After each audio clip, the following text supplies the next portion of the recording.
नमस्कार दोस्तों, सबका हार्दिक स्वागत है और मैं उम्मीद करता हूँ आप सभी लोग बहुत ही अच्छे होंगे। अगर आप IPMAT Indore, IPMAT Rohtak और उसके साथ जीपमैट एग्जाम की प्रिपरेशन कर रहे हो, तो ये 5 गलती बिल्कुल ही मत करना जिससे आपका सिलेक्शन बहुत ही दूर हो जाएगा। तो वो 5 गलतियाँ क्या है उसके बारे में आज हम यहाँ पर बात करने वाले हैं। So let's get started. सबसे पहले अगर आप हमारे चैनल पे नए हो, सब्सक्राइब जरूर कर लीजिए। उसके साथ ही अगर आपको कोई भी डाउट आता है रिगार्डिंग योर प्रिपरेशन तो आप डायरेक्टली हमारे व्हाट्सएप ग्रुप पे जुड़ सकते हैं जहां पर हमारी टीम आपको डेफिनेटली हेल्प करेगी। सबसे पहला जो मिस्टेक्स करता है स्टूडेंट वो है focusing only on one section. अब आपको पता है दोस्तों कि पूरे प्रिपरेशन के जर्नी के अंदर जो है थोड़ा सा क्वांट जो कि टफर साइड पे आता है एंड प्रिपरेशन के अंदर स्टूडेंट जो है इसी पे बहुत ज्यादा फोकस करते हैं।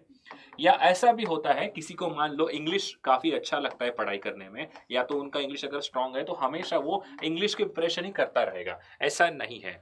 आपके प्रिपरेशन के अंदर जो है जो जो टॉपिक्स जो जो सब्जेक्ट्स आते हैं उन्हें आप बैलेंस रखना बहुत ज़रूरी है। अगर आप केवल क्वांट करोगे तो आपसे इंग्लिश नहीं होगा, और अगर आप केवल इंग्लिश करोगे तो आपसे क्वांट नहीं होगा, एंड केवल आप लॉजिकल रीजनिंग करोगे तब भी आपसे जो है बाकी चीज़ें प्रिपेयर नहीं होंगी। तो इसीलिए सबसे पहली जो गलती बहुत सारे एस्पिरेंट्स करते हैं वो ये है only focusing on one section. एक सेक्शन पे ध्यान दोगे तो डेफिनेटली आपका जो है ओवरऑल प्रिपरेशन जो है वो कहीं ना कहीं खराब हो जाएगा। तो इसीलिए आप जो भी प्रिपरेशन करना चाहते हो, जैसे भी आपका टाइम टेबल होगा, अगर आप एग्जांपल लीजिए आप पूरे दिन के अंदर जो है 5 घंटे पढ़ाई कर रहे हो, या मान लो आप दिन के अंदर 3 घंटे पढ़ाई कर रहे हो, तो 3 घंटे के अंदर आपका प्रिपरेशन जो है proper according to the your timeline उसे डिवाइड होना चाहिए। एक 1 आवर आपको देना चाहिए लॉजिकल रीजनिंग के लिए, 1 आवर आपको देना चाहिए यहाँ पर कॉन्ट्स के लिए, और उसके साथ 1 आवर आपको देना चाहिए आपके इंग्लिश के लिए। अगर आपको लग रहा है कि आज मुझे कॉन्ट्स का 2 चैप्टर पढ़ाई करना है तो आप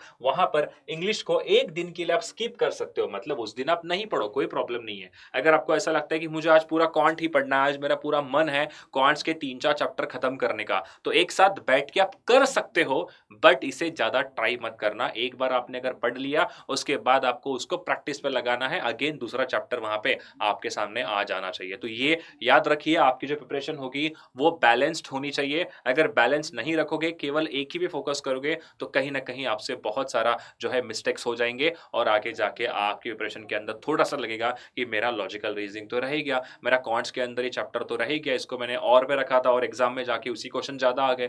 तो इसीलिए क्वेश्चंस के अंदर भी और उसके साथ सब्जेक्ट के अंदर भी आपका बैलेंस प्रिपरेशन होना चाहिए। उसके साथ सेकंड जो मिस्टेक होता है वो है इग्नोरिंग द टाइम मैनेजमेंट। अब देखो, आपको एक सर्टेन टाइम देना है कि जैसे कि एग्जांपल ले लो, अगर आपको परसेंटेजेस आपने पढ़ाई स्टार्ट करी है तो कितने टाइम तक आपको परसेंटेजेस पढ़ना चाहिए। मान लो आपने इसको 2 घंटे का कोई क्लास देख ली, उसके बाद उसके ऊपर आपने 30 मिनट्स का प्रैक्टिस लगाया, उसके साथ अगेन आपका तुरंत सेकेंड चैप्टर स्टार्ट होना बहुत जरूरी है। एक ही चैप्टर को लेके मत बैठो। अगर किसी चैप्टर के अंदर आप फंस जाते हो या कोई पर्टिकुलर सेक्शन में आपको लग रहा है कि मेरे से नहीं बन रहा है, तो वहीं पर फंसना बहुत होता है। ऐसा बहुत सारे बच्चे फंस जाते हैं। मान लीजिए उससे प्रॉफिट लॉस नहीं बनता है, उस टाइम के लिए नहीं बन रहा है। अगर आप बाकी चैप्टर कर लोगे उसके बाद दोबारा आकर आप उस प्रॉफिट लॉस को पढ़ते हो तो डेफिनेटली आपका इंप्रूवमेंट दिखेगा।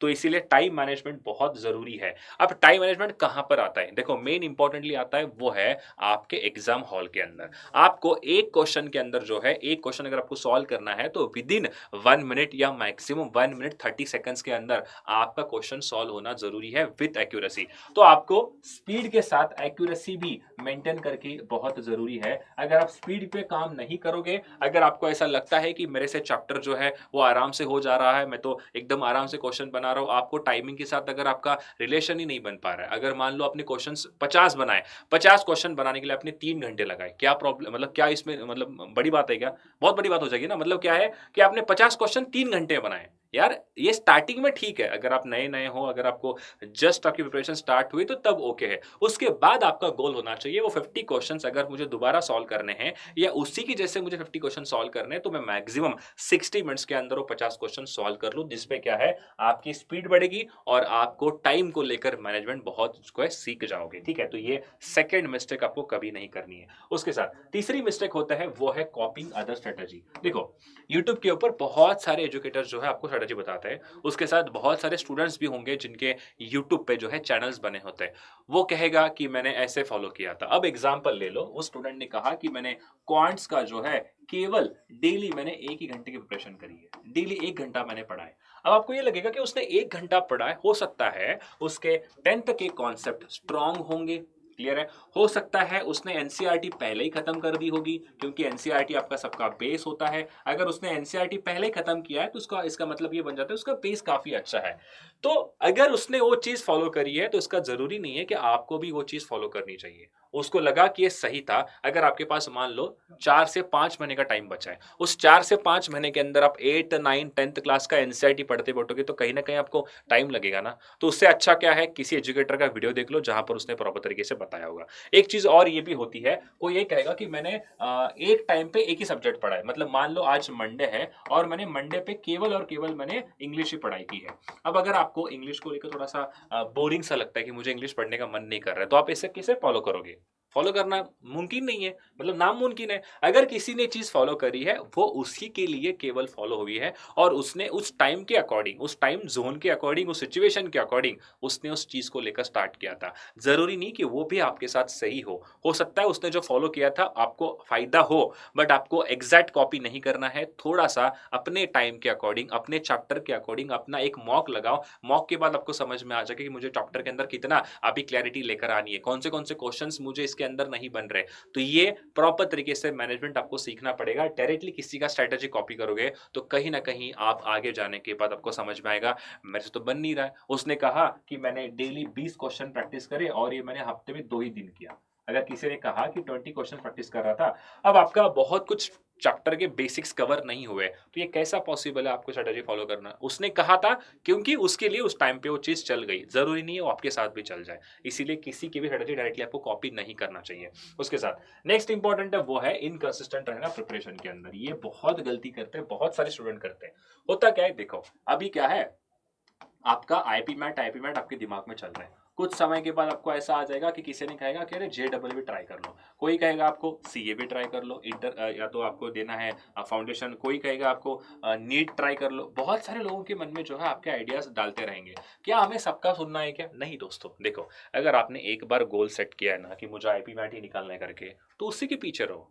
जो भी रिजल्ट आएगा देखा जाएगा। हमें ये चीज़ नहीं सोचना है कि मेरा रिजल्ट क्या होगा। मुझे केवल प्रिपरेशन के अंदर खुद को कंसिस्टेंट रखना है। मुझे डेली वो चीज़ करनी है जिससे मुझे आगे जाके फल मिलने वाला है। डेली मुझे क्वांट पढ़ना है, डेली मुझे इंग्लिश पढ़ना है, डेली मुझे लॉजिकल रीजनिंग पढ़ना है, डेली मुझे 20 सवाल बनाने हैं। तो इससे क्या होगा, एक समय के बाद श्री कृष्ण बहुत अच्छी चीज़ कहता है, जो हमारे श्री कृष्ण भगवान है, वो हमेशा एक ही चीज़ उन्होंने कहा है कि फल की चिंता मत करो। वैसे मैं आपको कहना चाहूँगा कि आपके प्रिपरेशन के बाद अगर आपने सही पढ़ाई किया, उसके बाद भी रिजल्ट क्या आता है, कैसा मेरा होगा, कौन-सा कॉलेज मिलने वाला है, उसे सोचकर आपको जो है आपका टाइम खराब नहीं करना चाहिए। आपके पास केवल एक चीज़ होनी चाहिए, वो ये है कि मुझे कंसिस्टेंट रहना है थ्रू आउट द प्रिपरेशन। ये क्या है दोस्तों, एक बहुत ही लंबा रास्ता है। आपको 7 टू 8 मंथ्स पढ़ाई करनी है और इसके कहीं बीच-बीच में एग्ज़ाम्स नहीं होते। अगर आप बैंक एग्ज़ाम लेते हो, अगर जैसे ग्रेजुएशन के बाद कोई बैंक एग्ज़ाम दे रहा है ना, तो पूरे साल के अंदर 5-6 एग्ज़ाम्स होते हैं, तो वहाँ उनको लगता है कि मेरा अगला एग्ज़ाम ये होने वाला है, उसके बाद ये आने वाला है।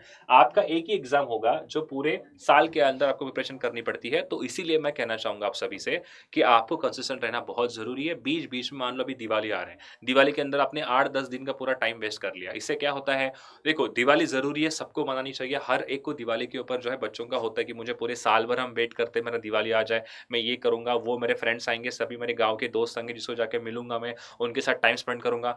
बट दोस्तों आपके दिमाग में अल्टीमेट गोल क्या है कि मुझे अगले साल की दिवाली आईएम इंदौर के अंदर मनानी है, आईएम रोहतक के अंदर मनानी है, आईएम शिलांग के अंदर मुझे दिवाली मनानी है। तो ये बहुत इंपॉर्टेंट होता है कि आप किसी चीज़ को लेकर दिमाग से बाहर जा रहे हो, बट आपके पास दिमाग में वही चीज़ होनी चाहिए कि मुझे पढ़ना क्या है, पढ़ना क्या है। इससे क्या होगा कि घर के अंदर अगर आने के बाद ऐसा नहीं है पूरा सुबह से लेके शाम तक आप दिवाली मना रहे हो।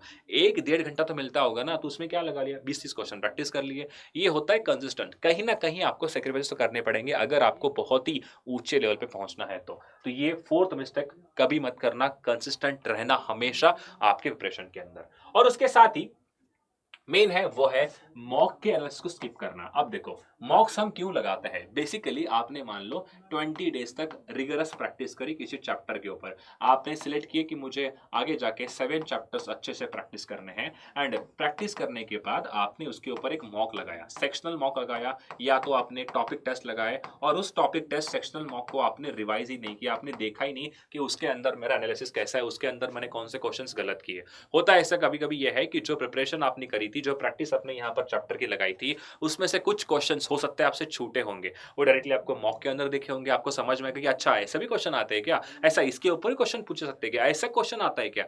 ये एनालिसिस बहुत इंपॉर्टेंट है। इससे क्या होगा, आप एक प्रॉपर अगर शीट मेंटेन करोगे ना, तो मैंने मान लो कि 31st मान लो मैंने या तो एग्जांपल लेते हैं, मंडे पे आपने मॉक लगाया और इसके अंदर आपके 20 मार्क्स आ गए। आपने ट्यूसडे पे मॉक लगाया, आपके इसके अंदर 22 नंबर आ गए। उसके बाद वेडनेसडे के अंदर आपके मॉक के नंबर 15 हो गए। ऐसा क्यों हुआ? ये एनालिसिस आपको करना बहुत ज़रूरी है, कहाँ पर मेरे नंबर्स कम हो रहे हैं और किस तरीके से स्ट्रैटेजी को मुझे चेंज करनी चाहिए। अगर आपको कोई भी डाउट आता है रिगार्डिंग मॉक के अंदर कोई पूछना है, समझ में नहीं आ रहा है कैसे मॉक लगाना है, क्या लगाना है, आप डायरेक्टली हमसे बात कर सकते हैं, जिसका डिस्क्रिप्शन बॉक्स के अंदर व्हाट्सएप चैनल का लिंक दिया है, उसे जाके ज़रूर ज्वाइन करना, जिससे क्या है मैं आपको डेफिनिटली गाइड करूँगा। तो ये कभी मत करना दोस्तों। जो सेकंड सबसे बड़ा मिस्टेक होता है वो ये है मॉक के एनालिसिस को बच्चे छोड़ देते हैं। मॉक दे दिया, नंबर देख लिया, डिमोटिवेट हो गए, मेरे नंबर नहीं आ रहे, छोड़ दिए। अरे भैया आप जाके देखो तो सही। एक इंपॉर्टेंट बात मैं बताना चाहूंगा आपको सभी को। देखो बहुत सारे बच्चे क्या करते हैं, क्वेश्चन मान लो आपने सॉल्व कर लिया, आपने उस क्वेश्चन को 3 मिनट का समय लगाया किसी क्वेश्चन को सॉल्व करने के लिए। तो पहला आपका काम क्या है, पहला ये देखना है कि मुझे इसमें 3 मिनट क्यों लगे। मैंने कौन सी ऐसी चीज जो क्वेश्चन के अंदर थी जो मैं पकड़ नहीं पाया, अगर वो मैं पहले पकड़ा होता तो शायद मेरा सवाल जो है 1 मिनट के अंदर बच जाता और यहाँ पर जो मेरे एक्स्ट्रा के 2 मिनट स्पेंड हुए ना, वो किसी और सवाल के अंदर में लगा था ताकि मेरा 1-2 नंबर और बढ़ जाते, 1-2 क्वेश्चन मेरे और सॉल्व हो जाते। तो ये चीज हमेशा याद रखिए, मॉक एनालिसिस और उसके साथ ही इंपॉर्टेंटली कंसिस्टेंट रहना पड़ेगा थ्रू आउट द प्रिपरेशन। तो ये बहुत इंपॉर्टेंट होता है। उसके साथ ही एक बहुत अच्छा मैं आपको बताना चाहूंगा, वो ये है कि आईपी मैट रोहतक और जिपमेट का बैच मैं लेकर आ रहा हूँ यहाँ पे, जिसकी प्राइस यहाँ पर आपको दिख रहा होगा 17,000 है। अगर आप कोड लगाते हो YT39 तो ये आपको मिल जाएगा 10,000 के प्राइस के अंदर। और यहाँ पर इस पूरे बैच को मैं लीड कर रहा हूँ, इसके अंदर पूरा मेरा एक्सपर्टीज लगे हैं, बाकी टीचर्स यहाँ पे मिलेंगे, बट प्रॉपर कौन सी क्लास कब हो रही है, कैसे क्या चल रहा है, क्या क्या नहीं है, कौन से क्वेश्चन आपको सॉल्व करने हैं, कौन से मुझे करवाने हैं, कौन से फैकल्टी को क्वेश्चन सॉल्व कराने हैं, जो भी आपके डाउट्स आते हैं उन सभी को इस पूरे बैच को मैं लीड कर रहा हूँ। अगर आपको मेरे साथ पढ़ना है, अच्छे से समझना है कैसे रोहतक क्रैक किया जा सकता है, कैसे जिपमेट क्रैक करना है हमें, ये सब कुछ आपको इस बैच के अंदर मैं बताने वाला हूँ। जल्दी से परचेस करिए क्योंकि इसका ऑफर आपको बहुत ही जल्दी खत्म भी होने वाला है। तो ये इंपॉर्टेंट जो कि मिस्टेक्स होते हैं बहुत सारे स्टूडेंट्स कर लेते हैं अपने प्रिपरेशन के अंदर, वही मैंने यहाँ पर आपको बताया। अगर वीडियो अच्छा लगता है लाइक जरूर करना दोस्तों, सब्सक्राइब भी करना और आपके दोस्तों के साथ उसे भेज देना ताकि उन्हें भी समझ में आए कि मैं कहाँ पर गलती कर रहा हूँ, जिसके वजह से मेरा IPMAT Rohtak, IPMAT Indore और जिपमेट ये तीनों एग्जाम्स मेरे खराब हो जा रहे करके। तो मिलते हैं ऐसे ही एक अगले वीडियो, तब तक पढ़ाई करते रहे। Thank you so much, bye bye, take care.